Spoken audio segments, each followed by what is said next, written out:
Seja bem-vindo a mais uma edição especial na Escola de Profecia. Este vai ser um vídeo muito interessante, onde você vai poder compreender de uma forma um pouco mais diferente, um pouco mais profunda, as profecias de Daniel capítulo 7 e capítulo 2. Será que o que vimos ao longo da história, as grandes perseguições, tanto na Babilônia, Medo-Pérsia, Grécia, Roma e Roma papal, estariam se repetindo nos nossos dias? Ou seja, estaria o último império do mundo, Estados Unidos da América, preparando ou procurando repetir os mesmos feitos dos reinos passados, perseguindo o povo de Deus? Isto não é para lhe assustar, é apenas para lhe fazer compreender aonde estamos na história profética. Deus abençoe sua vida. Vamos acompanhar esta mensagem. Os Estados Unidos estão prestes a iniciar uma espiral descendente que, se não for interrompida, terminará em ruína nacional. E, infelizmente, relativamente poucas pessoas percebem isso. Estou a falar de várias coisas. Estou a falar dos apelos feitos por nacionalistas cristãos para a criação de um dia nacional de descanso. Estou a falar da declaração do presidente Trump e do seu apelo para que todos os americanos descansem no sábado. Infelizmente, as pessoas não percebem que, durante toda a história registrada da humanidade, sempre que existiu uma religião sancionada pelo Estado, isso acabou em perseguição. E, no entanto, muitos estão prestes a seguir exatamente o mesmo caminho. Hoje, vou provar isso a vocês, conduzindo-vos por uma breve viagem através da história da perseguição religiosa, mostrando o que acontece quando a religião e o Estado se unem. Espero que alguém que esteja a assistir não permaneça indiferente ao que está a acontecer nos Estados Unidos. Hoje vamos analisar uma profecia muito conhecida, mas vamos observá-la de uma forma diferente, através de uma perspectiva distinta. Vamos examiná-la através da lente da perseguição religiosa e isso ajudará a compreender para onde estas coisas estão a caminhar. E prometo que, para a maioria de vocês, esta será uma perspectiva que talvez nunca tenham visto antes.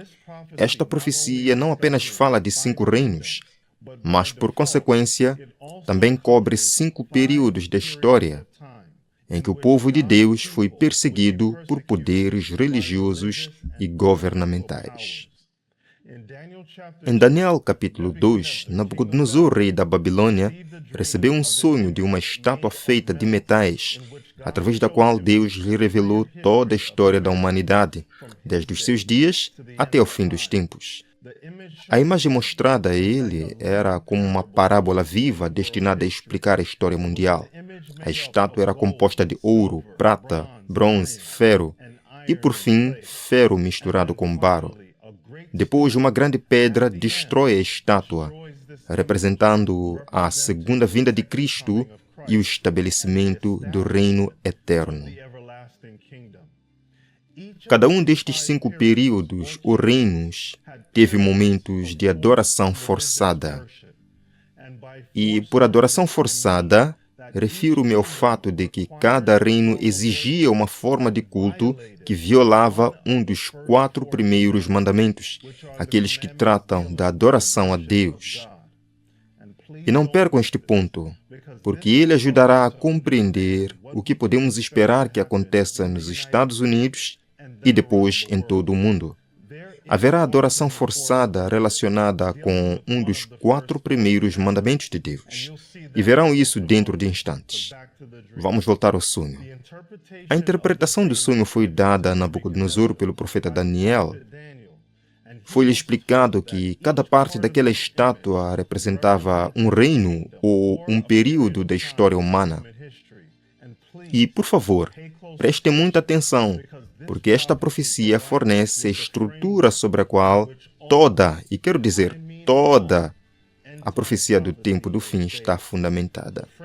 A estrutura não é o preterismo, a estrutura não é o futurismo, a estrutura é o historicismo, à medida que a história se desenrola ao longo do tempo. A Babilônia foi representada pela cabeça de ouro, o Império Medo-Persa pelo peito e braços de prata, o Império Grego pelas coxas de bronze, o Império Romano Pagão pelas pernas de ferro e o Império Romano Papal pelos pés de ferro e barro. Mas há algo importante. Os pés de ferro e barro significam muito mais do que parece, por causa de outro detalhe da visão. Na visão, vemos uma pedra representando o reino de Deus atingir a estátua e reduzi-la a pedaços. Isto significa que, no tempo do fim, os pés de ferro e barro ainda estarão em existência. Portanto, precisamos compreender o seguinte: o ferro representa o Estado e o barro representa o povo de Deus, ou a Igreja. Sabemos disso porque, em Jeremias 18, verso 6, Deus declara que Ele é o oleiro e que os filhos de Israel são o barro. Mas se o barro representa Israel, por que razão estou a dizer que representa a Igreja? Porque no Novo Testamento, a Igreja cristã via-se a si mesma como Israel espiritual. E é por isso que Paulo afirmou que aqueles que aceitam Cristo são descendência de Abraão e herdeiros segundo a promessa. É também por isso que o apóstolo Tiago escreveu a sua carta dirigindo-se às 12 tribos dispersas pelo mundo. Embora as 12 tribos literais de Israel já não existissem, eles entendiam que eram o Israel espiritual. É assim que sabemos que no tempo do fim haverá uma mistura entre igreja e Estado, algo que começou após o Império Romano e continua até o fim dos tempos. Com isso esclarecido, vejamos como a história da perseguição religiosa se desenrolou ao longo dos séculos e como ela voltará a ocorrer no futuro. Comecemos pela perseguição religiosa registrada no Império Babilônico. Encontramos um relato disso em Daniel capítulo 3, onde Nabucodonosor constrói uma estátua de ouro maciço. Aliás, ela provavelmente se parecia com a estátua de ouro do presidente Trump em Mar-a-Lago, diante da qual alguns cristãos participaram de uma cerimônia de dedicação semelhante. Não estou a dizer que isso seja especificamente profético, mas certamente é algo interessante e, no mínimo, inquietante. De qualquer forma, Nabucodonosor fez uma proclamação, um decreto, determinando que, quando a música tocasse, todos deveriam curvar-se e adorar a imagem. Quem não o fizesse seria lançado numa fornalha ardente. Nabucodonosor procurava preservar a glória do seu império e acreditava que poderia fazê-lo obrigando as pessoas a adorá-lo. Segundo a narrativa bíblica, apenas 3 homens recusaram obedecer. E eles foram Sadraque, Mesaque e Abednego. Por causa disso, foram lançados na fornalha de fogo. Contudo, Deus os livrou e preservou as suas vidas, demonstrando sua desaprovação da adoração forçada. Neste caso, aqueles jovens foram pressionados a violar os 2 primeiros mandamentos. Não terás outros deuses diante de mim, e não farás para ti imagem de escultura, nem as adorarás. Vamos ler o texto para compreender o quadro completo. Então Nabucodonosor, cheio de ira e furor, ordenou que trouxessem Sadraque, Mesaque e Abednego, e trouxeram aqueles homens diante do rei. Nabucodonosor falou-lhes dizendo: é verdade, Sadraque, Mesaque e Abednego, que não servis aos meus deuses, nem adorais a imagem de ouro que levantei? Agora, se estiverdes prontos, quando ouvirdes o som da trombeta, da flauta, da harpa, da lira, do saltério e de toda espécie de música, e vos prostrardes para adorar a imagem que fiz, muito bem. Mas se não a adorardes, sereis imediatamente lançados no meio da fornalha de fogo ardente. E quem é o Deus que vos poderá livrar das minhas mãos? Como podemos ver, eles foram pressionados a quebrar os 2 primeiros mandamentos e veremos este mesmo padrão de adoração forçada a repetir-se em cada período da história. Agora avancemos para o segundo reino. A Pérsia, representada pela prata. Este reino tentou levar toda a nação a prestar culto, impondo que todos adorassem apenas o rei durante 30 dias. Afinal, era apenas um curto período de tempo. Depois disso, cada um poderia voltar a adorar da forma que desejasse. Mas, mais uma vez, houve uma minoria que recusou obedecer. Essa minoria era Daniel, que compreendia o primeiro mandamento e sabia que não podia colocar nenhum outro Deus acima do verdadeiro Deus. Como resultado, foi lançado na cova dos leões. Mais uma vez, Deus preservou o seu servo fiel e lhe poupou a vida. Mais uma vez, demonstrando que Deus não apoia a adoração forçada. O texto diz: Então estes governadores e sátrapas reuniram-se diante do rei e disseram-lhe: Ó rei Dario, vive para sempre. Todos os governadores do reino, administradores, sátrapas, conselheiros e oficiais concordaram em estabelecer um decreto real, determinando que qualquer pessoa que fizer uma petição a qualquer deus ou homem durante 30 dias, exceto a ti, ó rei, seja lançada na cova dos leões.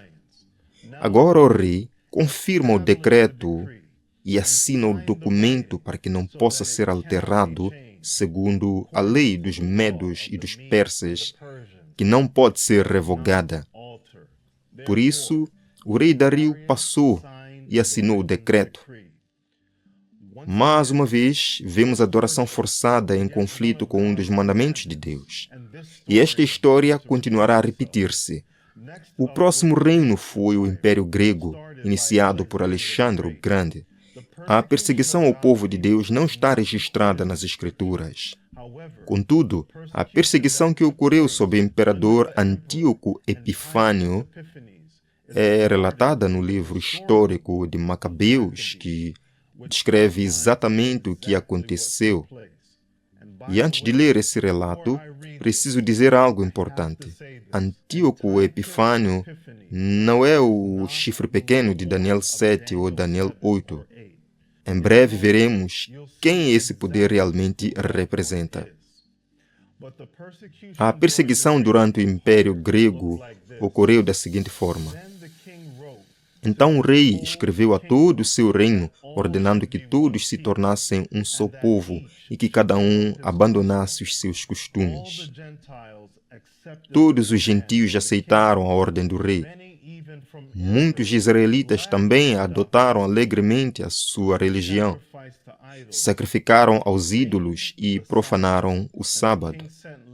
E o rei enviou cartas a Jerusalém e às cidades de Judá, ordenando que seguissem costumes estranhos à terra, proibissem os holocaustos, sacrifícios e ofertas de bebidas no santuário, profanassem os sábados e as festas religiosas, que contaminassem o santuário e os sacerdotes, construíssem altares, templos e santuários para ídolos, sacrificassem porcos e animais impuros e deixassem seus filhos sem circuncisão. Deviam tornar-se abomináveis por meio de tudo que era impuro e profano, para que esquecessem a lei e alterassem todos os seus mandamentos. E todo aquele que não obedecesse à ordem do rei seria condenado à morte. Aqui encontramos Antíoco tentando forçar os judeus a violarem os 4 mandamentos relacionados à adoração de Deus. 1. Ter outros deuses diante do verdadeiro Deus, adorar ídolos, profanar o nome e a santidade de Deus por meio de práticas impuras, deixar de guardar o sábado. Mais uma vez, a desobediência era punida com a pena de morte. Espero que você esteja percebendo o padrão.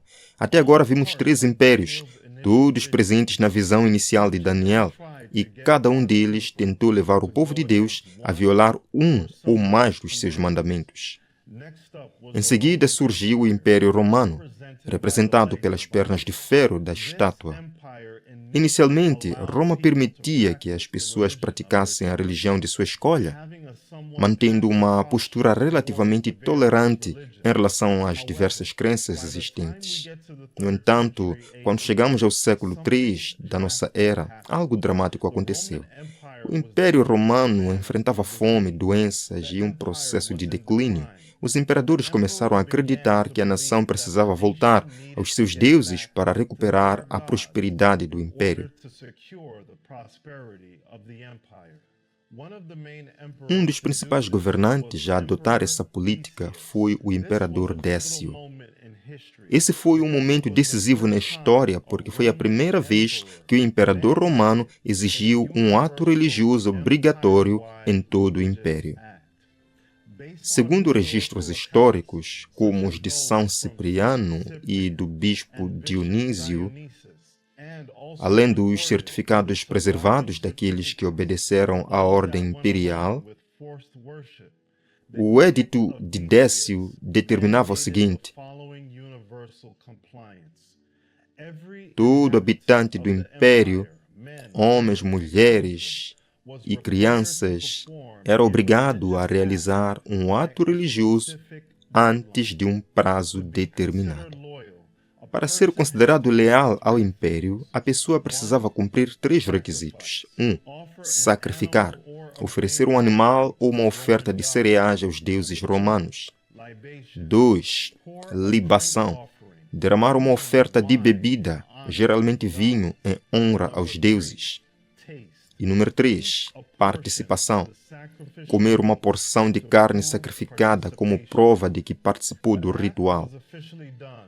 O ato era oficialmente realizado para a suposta segurança do império, pois Décio acreditava que os deuses estavam errados e eram responsáveis pelas pragas e guerras que ameaçavam Roma. Penalidades. Quem se recusasse a obedecer não podia participar normalmente da sociedade. Poderia ser preso, seria julgado, poderia ser executado.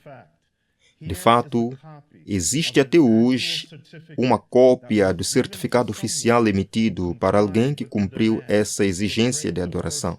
Esse documento registrava a violação dos primeiro e segundo mandamentos, não ter outros deuses diante de Deus e não adorar ídolos.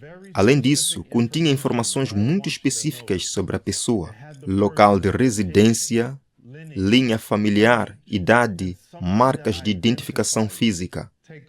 O certificado dizia: aos comissários dos sacrifícios da aldeia da ilha de Alexandre, de Aurélio Diógenes, morador da aldeia da ilha de Alexandre, com 72 anos de idade, portador de uma cicatriz na sobrancelha direita, sempre sacrifiquei regularmente aos deuses. E agora, diante de vós, de acordo com o edito, ofereci sacrifício, derramei uma oferta de bebida e provei dos sacrifícios. Solicito que certifiquem este ato. Saudações. Entregue por mim, Aurélio Diógenes. Eu, Aurélio Cirilo, certifico que o vi realizando o sacrifício. Embora não possuíssem a tecnologia que existe hoje, é evidente que os romanos utilizavam os recursos disponíveis para identificar quem era quem e quem havia obedecido às exigências do império. Aqueles que não obedeciam ao édito podiam continuar participando normalmente da sociedade.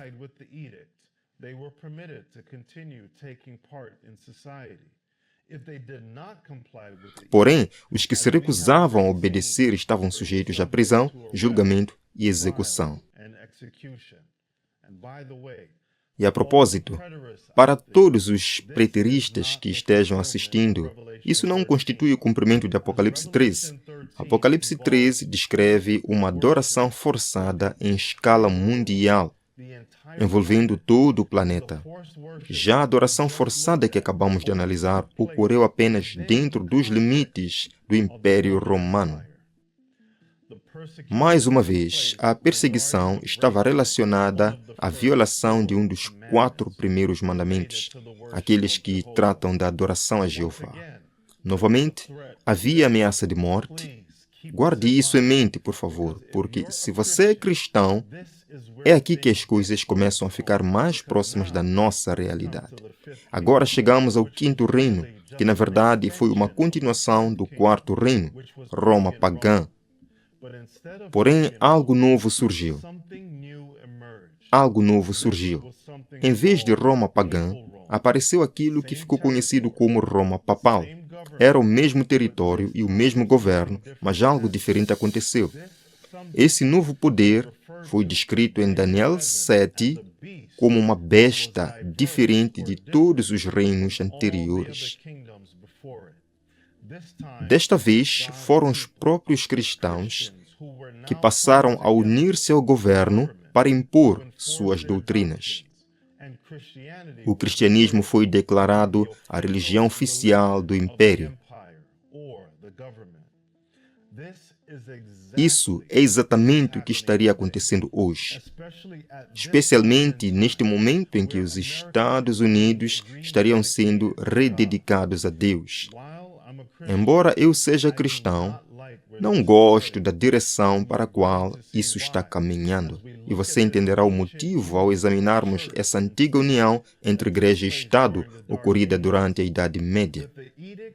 Com o Edito de Tessalônica, em 380 d.C., o cristianismo tornou-se oficialmente a religião do Estado romano. Esse decreto foi promulgado pelo imperador Teodósio, cerca de 15 anos antes desse edito.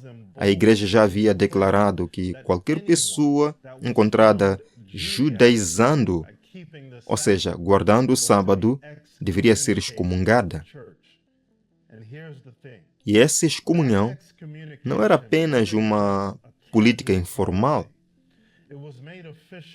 A medida foi oficializada no Concílio de Laodiceia, por volta de 364 d.C., quando o Cânone 29 declarou: os cristãos não devem judaizar nem permanecer ociosos no sábado. Devem trabalhar nesse dia. Devem honrar especialmente o dia do Senhor. Mas se for encontrado judaizando, seja anátema de Cristo. Anátema significa amaldiçoado, excluído ou separado. Não perca este ponto. Como o cristianismo era a religião oficial do Estado, isso significava que o governo frequentemente intervinha em questões religiosas, utilizando o poder civil para apoiar e impor decisões da Igreja. Um exemplo disso foi o imperador Constantino, que concedeu benefícios especiais aos cristãos, incluindo vantagens fiscais. Esse processo continuou durante séculos e foi reforçado por volta de 800 d.C., quando o imperador Carlos Magno tornou obrigatório o descanso dominical. Será que isso pode acontecer novamente? Será possível que os observadores do sábado venham a ser vistos com o mesmo desprezo? Segundo o argumento apresentado, aquilo ocorreu durante o Império Romano Papal, correspondente exatamente ao que foi profetizado em Daniel 7. O texto afirma que surgiria um poder que tentaria mudar os tempos e a lei e que perseguiria os santos de Deus. Carlos Magno acreditava que, para seu império prosperar, era necessário obter o favor divino. Para ele, o descanso dominical não era apenas uma recomendação religiosa, mas uma lei civil necessária para garantir uma uniformidade da sociedade. Seu objetivo era que todos os habitantes do império vivessem sob o mesmo padrão cristão. Assim, nesse quinto período profético, representado pelos pés de ferro e barro, cristãos teriam sido pressionados a violar o quarto mandamento por meio da ação conjunta da Igreja e do Estado. Muitos cristãos acreditam que a mudança do sábado para o domingo ocorreu nos primeiros séculos.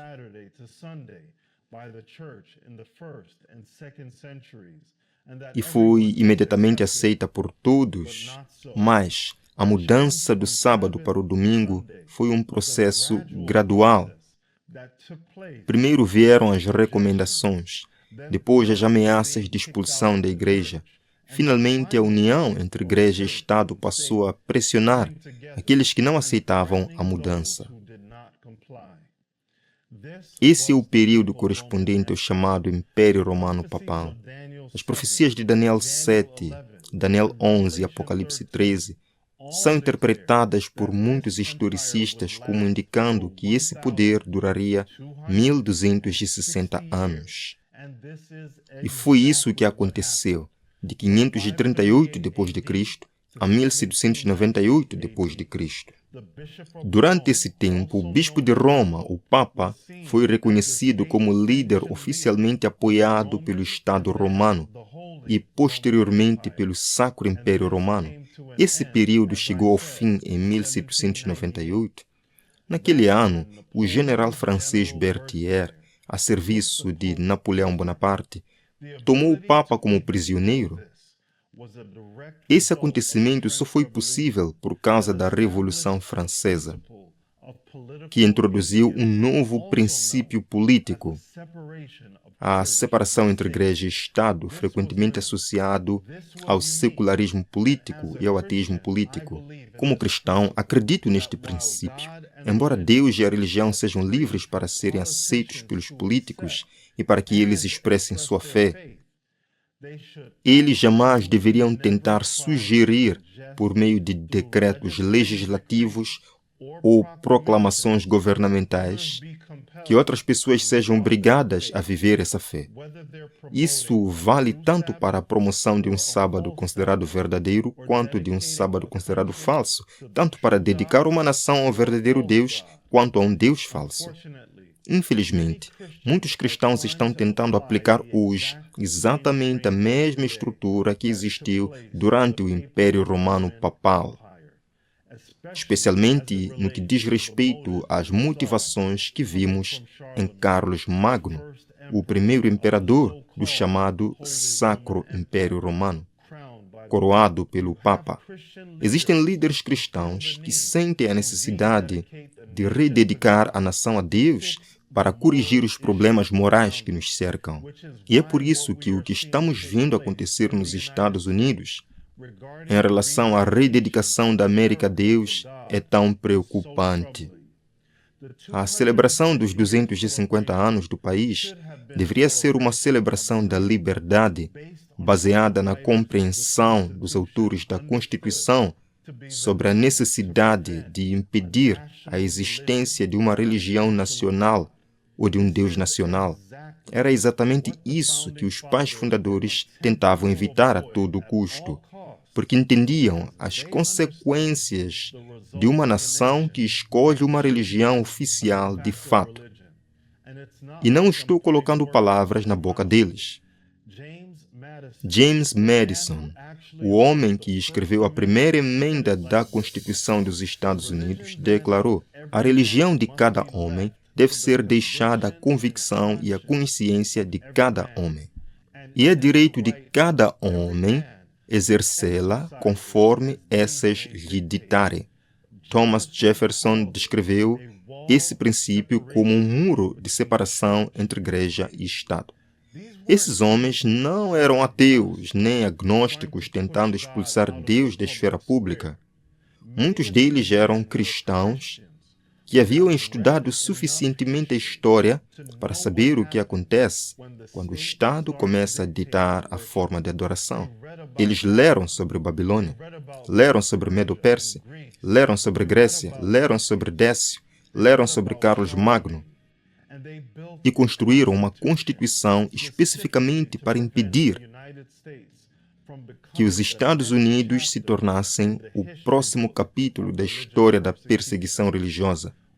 Quer as pessoas percebam ou não, aquilo que existiu nos Estados Unidos durante os últimos 250 anos é algo extremamente singular quando comparado ao restante da história humana. A beleza da América, segundo essa visão, estava em manter a religião fora da política governamental, como vimos ao longo da história da perseguição religiosa. Sempre que uma nação adota uma religião oficial, seja pagã, cristã, muçulmana ou qualquer outra, ela acaba chegando ao ponto de perseguir aqueles que não concordam com a religião apoiada pelo Estado.